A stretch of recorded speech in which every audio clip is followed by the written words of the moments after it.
Welcome to the Plain Talk Podcast. I am your host, Rob Port. A little bit later in the show, I'm going to be talking with the managing editor of the Williston Herald about an issue with school funding. Now, a lot of times we create statewide funding formulas for school districts that don't take into account the fact that our school districts face challenges across the state. For instance, did you know that the highest paid entry-level teachers in the state are in Tioga, North Dakota? That's because it's actually really hard to attract people to work in some of our rural communities. Also, the realities of living out in the oil patch these days is that it's kind of expensive. There's a lot of competition for housing out there. There's a lot of, groceries. It's expensive living in the oil patch these days. And so to get somebody to come out there, move out there and work, well, it costs more money. And the problem is our statewide policy, it doesn't really take into account a lot of these changes from school district to school district. The Williston Herald had an editorial about this recently, so I had the editor from the Herald on to talk a little bit about it. That's later in the show. But before we get there, this week I actually wrote, and I guess I was responding to a column that Mike McFeely wrote last week. I don't think he was serious. I think that my colleague was trying to maybe troll the audience a little bit, but essentially he wrote, saying that Heidi Heitkamp should be the next president of the University of North Dakota. Now, I wrote this week that she should absolutely be considered for that job. I think it surprised a lot of people because I was very critical of Senator Heitkamp during the election cycle. And that was because I don't like Senator Heitkamp's politics very much. She's a Democratic politician. I think that she's a lot further left than she likes to portray herself. I didn't think she had any business serving in the United States Senate because of her politics. And so I was extremely critical of her throughout the election cycle. But to be president of the University of North Dakota, politics shouldn't matter. And let me tell you how I got there. Mark Kennedy is he's the current president of the University of North Dakota, if you haven't been paying attention. He applied for and was named the final finalist, repeated myself there a little bit. But he was the sole finalist. Like, that's better than saying final finalist. The sole finalist. That's what I meant to say. The sole finalist to be the president of the University of Colorado. And there's a waiting period, though, and I believe it's up this week. So sometime this week, we should find out whether or not Mark Kennedy got the job in Colorado. But regardless of whether or not he got the job in Colorado, what he's done here in North Dakota should mean that he doesn't have the job anymore. I think he's burnt too many bridges. He's made a lot of boneheaded decisions. I think the whole North Dakotans are racist because they didn't like that I wanted to pay my special assistant tens of thousands of dollars to fly back and forth from Texas to commute to her job in North Dakota. Let's just say he burned the bridge. He needs to go. But a lot of the opposition to Kennedy in Colorado is based on the fact that he was a Republican member of Congress. I had a problem with that because it's not supposed to be about politics, right? Essentially, what a lot of the protesters are saying is because he's a Republican, because he's conservative, because he's cast right of center votes. And I agree that some of the votes he cast, for instance, supporting a U.S. constitutional amendment to define marriage between a man and a woman, right? Essentially, a amendment to the U.S. Constitution banning gay marriage. I can understand why that would maybe transcend partisan or ideological lines. That's, by modern standards, that's pretty grody. But let's not forget that President Barack Obama held that same position on gay marriage up until 2012, halfway through his presidency. So we've evolved very quickly on the issue of gay marriage, and holding Mark Kennedy accountable for a position he held nearly a decade and a half ago on the issue, it seems a little unfair. It seems to me like a lot of the pushback against the idea of Mark Kennedy as the president of the University of Colorado just has to do with the fact that he's a Republican and cast Republican votes while in Congress. I don't believe in that sort of thing. I think that sort of thing is wrong. Being president of a university, whether it's the University of North Dakota or the University of Colorado, is not a partisan position. It's not an ideological position. We should be looking at, for candidates for these positions, we should be looking at their job qualifications. How good are they as administrators? How good would they be at raising funds? How good are they at budgeting? How good are they making hiring and firing decisions? Now, those are the things you should consider about Mark Kennedy. Now, I think if you consider those things about Mark Kennedy, what you find is he's not a very good applicant. I don't think he's done a very good job with a lot of those things at the University of North Dakota. If I was in Colorado, I wouldn't want him to be the president of the University of Colorado. But for Senator Heitkamp, I look at her background and I see she was our tax commissioner once upon a time, which means that she administered our tax code. She ran a statewide executive branch office. She was also our attorney general, our state's top cop, and all the jobs that go along with being attorney general, and she administered that office as well. She also ran a successful campaign for the United States Senate, and she sat in the United States Senate for 6 years. She ran an unsuccessful campaign for the Senate and now no longer serves there, and maybe you could look at some of that campaign's mistakes in the 2018 election cycle and say, well, you know, if she couldn't run that campaign successfully, could she run the University of North Dakota? I'd be willing to accept that as fair criticism. I'm not sure that I agree, but from the larger perspective, just because she's a Democrat, just because she might have ideological positions that you and I don't like, I don't think necessarily disqualifies her from being president of the University of North Dakota. Now, I'm not saying she should be president. I hope that when UND commences their search process, and by the way, I think they should do that immediately. Whatever happens with Mark Kennedy in Colorado, UND ought to commence their search proceedings now. Kennedy's contract, one way or the other, is up in June of next year. Commence the search now. Find your candidate. Plan on that candidate replacing him in the summer of next year, about a year from now, a little over a year from now. That's what we ought to do. And when we do that, we ought to cast a wide net. And if Heidi Heitkamp wants to apply for the job, I think she should get fair consideration. Again, I don't think that we should just give her the job. I would like us to get a lot of applicants in, and I have some names in mind that I'd like to see apply and get the job that I would probably support over Heidi Heitkamp. But I'm just saying, nobody in North Dakota probably has been as critical of Heidi Heitkamp as I have. I really didn't like her as a senator. But as a university president, hey, that could work for me. And what's interesting is how, because when I put that out there, obviously that's unexpected coming from somebody like me, right? I'm a conservative. I was in a very high profile way critical of Heidi Heitkamp during the election cycle. So I think a lot of people didn't expect me to take that position.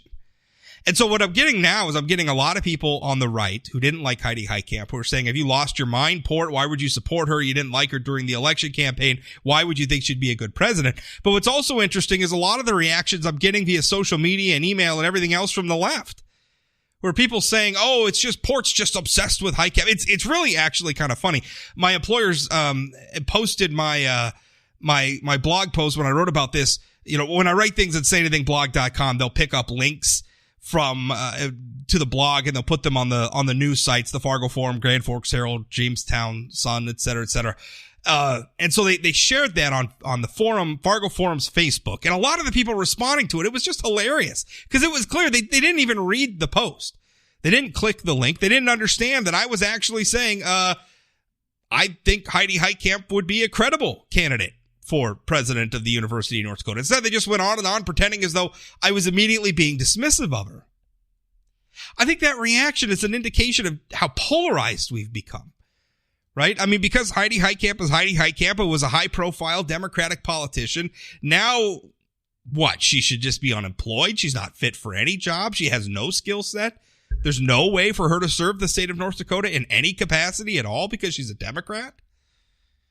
I don't believe that. I don't believe that's true. And I think that's such shallow thinking. We need to rise above that sort of thing. We need to stop letting politics infuse everything. Now, I say that as somebody who has very much defended the idea that, politics are important. We live in a society where the consent of the governed is supposed to be at the forefront. Politics are the means through which we govern. And so, yes, politics are a big part of our lives. It's just the price of admission for a society like ours. So I guess what I'm trying to say is it's not so much that politics is it's that we treat it like a team sport, right? Everything always has to be my team and never your team.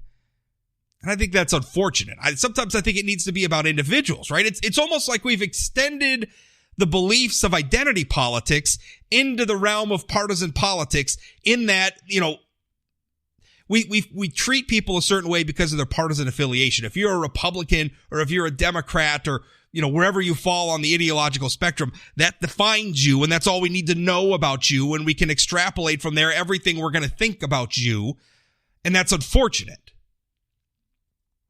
Again, I think Heidi Heitkamp could be a very good president for the University of North Dakota. I'd be happy. If it were up to me, if I was on the deciding committee, I'd be happy.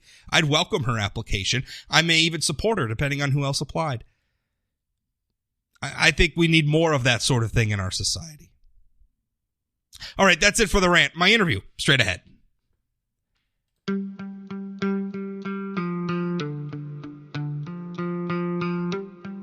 This episode of the Plain Talk Podcast is brought to you by Energy of North Dakota. Oil and natural gas from North Dakota strengthens all of America. And through our abundance of talents, innovations, and technologies, energy responsibly produced here translates to worldwide economic stability. With producers and our communities working together, we're securing a sustainable future that generation after generation can build on. It's all happening right now with Energy of North Dakota. Learn more at energyofnorthdakota.com. The headline is State Shirking Its School Responsibilities in Western North Dakota. That headline is from an editorial that was published in the Williston Herald. Here to talk with me about it is Williston Herald managing editor Jamie Kelly. Jamie, how are you? Well, how are you? I'm fine. Why that headline? How is the state shirking its responsibilities? Well, I think, there was I'll set it up a little bit. There was a meeting in the end of the week of April 12th. It was actually on April 12th between the two school districts that cover Williston and the State Board of Education. And the premise of the meeting was, well, those two districts aren't cooperating, and there are too many annexations, and there are complaints about tuition payments and all these other things. But the real message of the meeting, and I think part of that came from just the larger context, is the state does not give any money to help pay for school building projects, which is not a surprise to most people. But the thing they don't understand is West Fargo just passed a school bond recently. I think maybe it was last year, $115 million. It's a relatively minor tax increase for property owners there. Maybe $20, $15 or $20 for their property tax, because there's so much taxable valuation in West Fargo. Out here, even though we have nearly as many students as in West Fargo, a bond that just failed in District 1 in Williston would have added $200 a year to people's property taxes per $100,000 of value. And that was only for $60 million.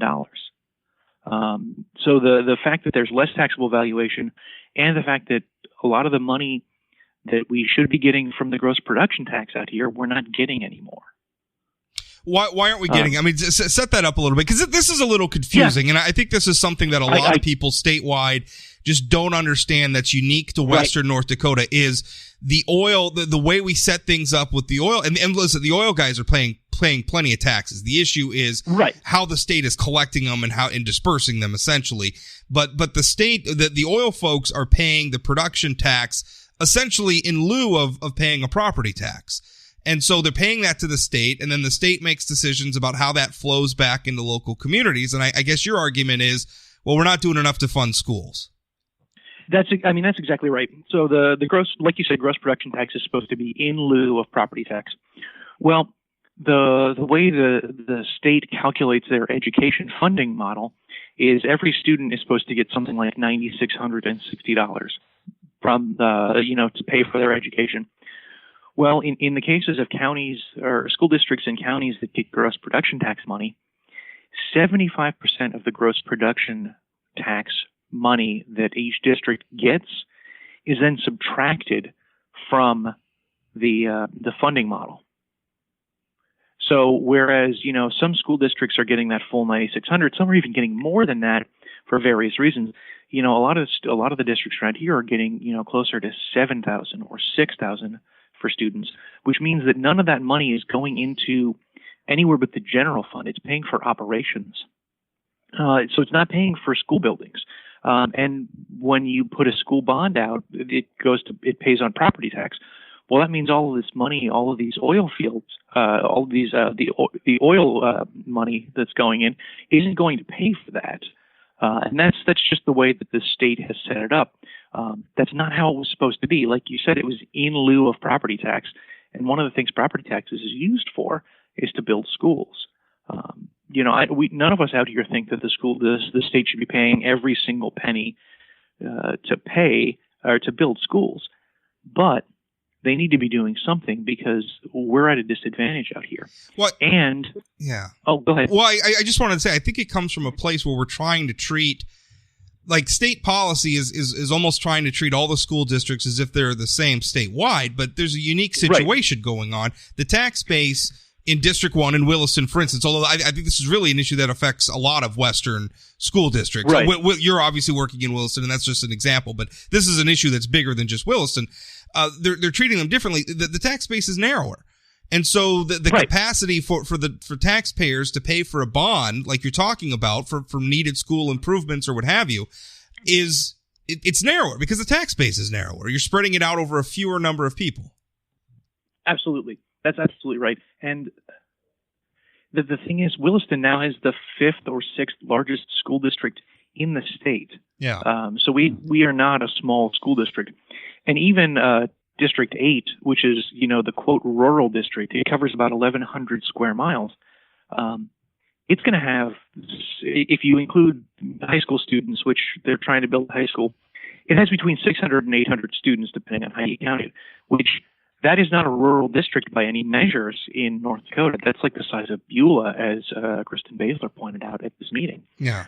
Which no one thinks Beulah is a small school district. Well, no one in North Dakota. Well, yeah. We got to great. I tell people out of state when I'm talking about urban areas like Minot and Fargo, and they're like, "That's not urban. What are you talking about?" Right, exactly. I get your point. Also, I think some of the challenges of I was just reading something pretty interesting about teacher pay, and rural areas pay their teachers more. I mean, they have to pay their teachers more. I mean, it's just sort of the cost of doing business. It's harder to lure, for better or worse. I love Western North Dakota. I love rural North Dakota, but sometimes it's hard to recruit people to go and live and work there, and so you have to pay more. Right. And Tioga, I think, if I'm remembering correctly, I think Tioga was like the number 1 school district in the state for paying first year teachers. And the problem is that's the challenge of getting teachers to move to Tioga. I think that's exactly right. And I believe you're right that Tioga is, but Williston District 1 and District 8 are both very close behind. Sure, and right. And the other reason is one, it's hard to attract people out here. 2, it's expensive to live out here. Gas is more expensive. Groceries are more expensive. Rent is more expensive. Houses are just way more expensive. You could buy what you would buy for the same price here would get you a castle in Fargo, or Minot, or anywhere else in the state, let alone a small rural town. So that's one of the things, the considerations. And the other consideration with that is it costs more to build here. Yeah. 1, land is expensive. 2, labor is really expensive. The governor continually talks about there were 30,000 jobs short. Well, probably more than half of those are in the oil field. Yeah. Or in the oil patch particularly. Yeah. There's thousands of CDL licenses. Like if you have a CDL license, you could find 5 jobs today if you wanted to. It's just there's this need for work, and it's really hard to. So you have to pay your workers, your laborers more, which means that what would be a $30 million school in other places might be a $45 million school out here when everything's said and done. Right, and then those are challenges that are peculiar. The whole state, we have a chronic labor shortage. Throughout our whole state, it's a generational problem. It's been going on for a long, long time. We could do a whole other hour-long podcast just on that issue alone. I could, yeah. But I think the issue here is what's interesting to me is again, I think this comes from sort of top-down. I don't want to say inflexible policy, but again, it's a situation where we're trying to treat all the school districts in the state as though they're equivalent, and they're really not. There are challenges to being West Fargo. I don't want to make it sound like they're on Easy Street. There are challenges that are unique to West Fargo and Grand Forks and some of the more densely populated areas that Williston doesn't have to face. But Williston does have to face problems. Williston and Tioga and other rural school districts have to face, some of these issues. What I've wondered is we have these stockpiles. Like I look at the Common Schools Trust Fund, for the bonding issue in particular. Right. I don't understand why we're not bonding out of some of these funds. Why are we not using that? We could lower the cost of some of these bonds. We could make it quicker if we lent this money to ourselves. It seems to me like we have these stockpiles of reserves and we're not leveraging them to make some of this easier. And I'm not even talking about spending it. I'm talking about taking the principal of these bonds and investing it, like loan it to Williston, but blow it at a below market rate. Since we're loaning it to ourselves, give Williston a cut. That would make a bond like that easier to pass because the cost of getting the bond, just in terms of interest and all the other fees and everything related to it, would just go away. Right. I think you're exactly right. And I mean, to that point, talk to Senator David Rust from Tioga. He covers District 2, which, that's mostly other districts, but includes District 8, a fair bit of it, might even include a little bit of District 1, to be honest with you. And he wanted to use some money from the School Commons Trust Fund, I think, maybe $60 million to make sure that districts that had enormous enrollment growth. So Williston District 1 here had the second highest student population growth, second to only to West Fargo. District 8 had the second highest percentage increase, second only to McKenzie County. But he wanted to say, okay, if you meet a few of these situations, so you're fast growing for a number of years, you are levying a certain amount, so you're obviously trying to pay for this yourself, you could get a grant of up to $15 million. Well, it didn't just go nowhere. It went down in flames. And every bill that would have helped Western North Dakota schools has gone down in flames because there is this sense in the legislature that, well, we can't give this to you without doing something for everyone. I think I pointed this out in the editorial. Thomas Kalile, one of the board members in District 1, said, how do you say that a student in Minot or West Fargo or Grand Forks is getting the same education as a student in Williston when there are 35 students in this class in Williston, and it's in a school that's 55 or 60 years old, and or their students having classes in the hallways or in literal janitor's closets.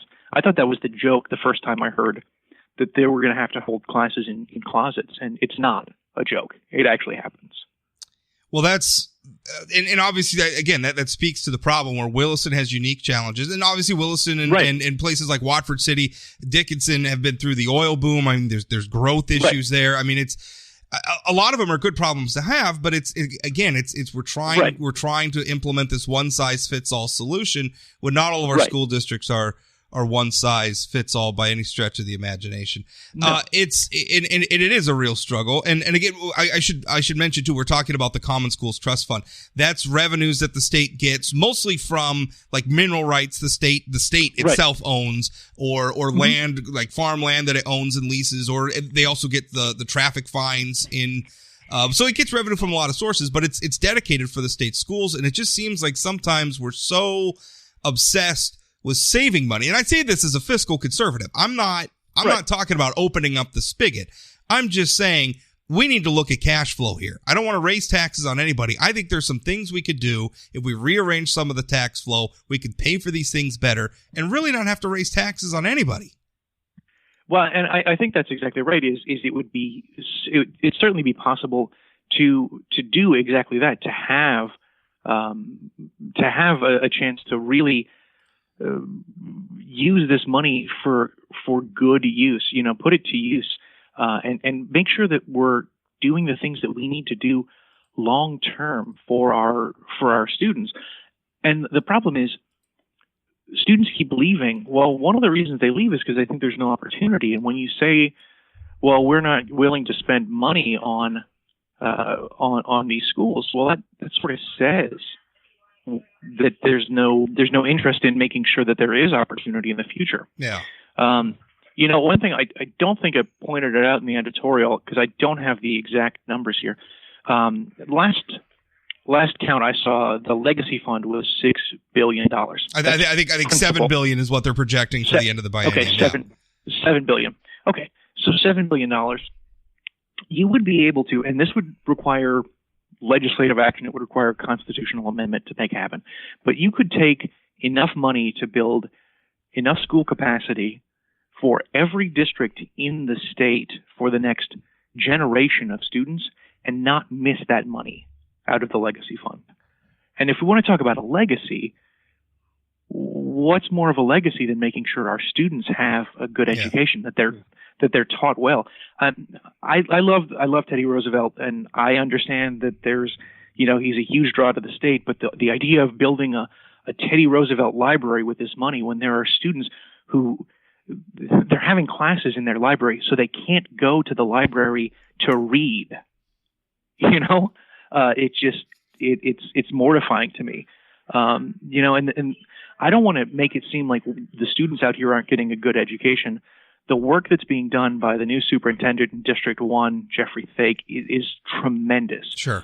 He's committed to this idea of personalized education and 21st century learning, where every student will be able to essentially learn at their own pace and be able to master concepts as that comes. But that requires facilities investments too. Well, I don't think we want to put these educators in a position where they have to succeed despite the resources that we give them, or the paucity of resources that we give them. Yeah. Well, it's a difficult thing. And again, the legacy fund, we have all these money stockpiled, and I don't even know that we have to just pay for things either. I mean, even if we just went to a situation where we just lend some of that money and just cut down on some of the bureaucracy and some of the interest we have to pay around these things, just make it easier for local school districts to make decisions and to pay for the infrastructure that they need. That's great. And I can understand, because sometimes local places, they get, carried away and they spend more, and that's endemic to every level of government, unfortunately. But it absolutely is. But I mean, we have local elections. Local people can be held accountable. I think there's things that the state can do to backstop, allow local people to make local decisions and be accountable for those local decisions. But the state's facilitating these things, and the state's involved. There's just a lot more we could be doing, and we're not. Jamie, thanks for your time, though, today. I certainly appreciate it. Yeah, thanks for talking to me. I'm glad. I always want to draw attention to the issues out here. I think like I said, the districts are doing amazing work, but in a lot of cases it is in spite of what's happening, not because of what's happening. Yeah. So I think there's a responsibility there. Again, the headline is State Shirking Its Responsibilities in Western North Dakota. It's an editorial in the Williston Herald. I would encourage you all to go read it, even if you're not from Williston or living in the region, because it's an important issue and it's affecting a big portion of our state, and it's important for every taxpayer in the state. Jamie, again, thanks for your time. Thanks so much.